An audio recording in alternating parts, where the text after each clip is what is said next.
अब प्रश्न होगा कि क्या इससे द्वंद्व मोह से निर्मुक्त होने का उपाय है? हाँ। तो आज है 29 है मंथ ऑफ मई, और 28 श्लोक में भगवान कहेंगे ये इस उपाय है जिसका पाप नष्ट हो गया, ऐसे पुण्य कर्मों वाला। श्री भगवानुवाच येषां त्वन्तगतं पापं जनानां पुण्यकर्मणां ते द्वन्द्वमोहनिर्मुक्ताः भजन्ते मां दृढव्रताः।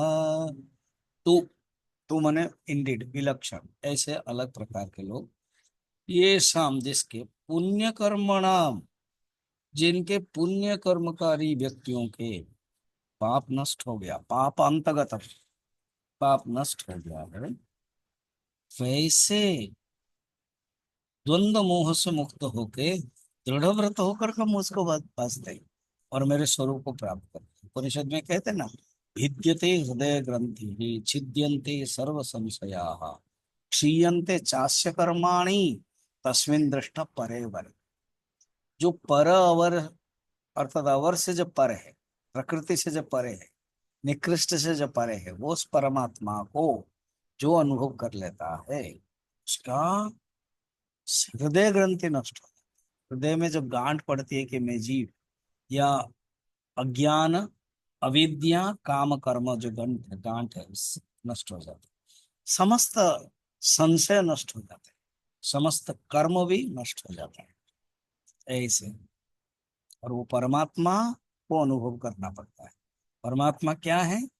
अनारंभ अनिकेत मानी अनघ अरोष दक्ष विज्ञानी भगति पच्छ हट नहीं सटताई दुष्ट तर्क सब दूरी बहाई। वो जो परमात्मा स्वरूप है, रामचरितमानस में कह रहे हैं कि वो अनारंभ, उसका कोई आरंभ नहीं हुआ, अनिकेत है, अमानी है। तो भक्ति जो करता है, जो भक्त है, वो दृढ़ व्रत है, वो हट छोड़ करके भगवान को प्राप्त करता है। मगर जो दुष्ट है वो तर्क करता रहता है, कहता है कि भगवान है क्या, अगर भगवान है तो दिखाई क्यों नहीं देता है। तो इस प्रकार के उसके मन में रहता है। और जो भक्त होते हैं वो मेरे स्वरूप को पूर्ण रूप में समझ करके, समर्पण करके मुझे ही जान लेते हैं।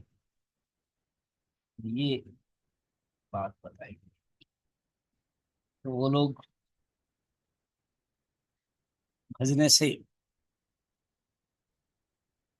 क्या होता है, वो अगले श्लोक में बताएंगे। और उससे के लिए और थोड़ा सा देख लेंगे कि उसके लिए ये जो दृढ़ व्रत है वो अनेक जन्म से आता है, और श्रवण मनन निधिध्यासन करता है। दृढ़ भूमि जिसको पतंजलि ने योग दर्शन में कहा है, अभ्यास वैराग्य से अनुभव होता है। और वो मत सेवा सेविता, तो सेवा करता है। भगवान को प्राप्त करने के लिए उसके अंदर श्रद्धा है, उसके अंदर भक्ति होता है, और उसका मन उस परमात्मा में लग जाता है। वो है दृढ़। वो श्रवण मनन निधि ध्यान करके उस स्थिति को वो प्राप्त, ये बात बताया।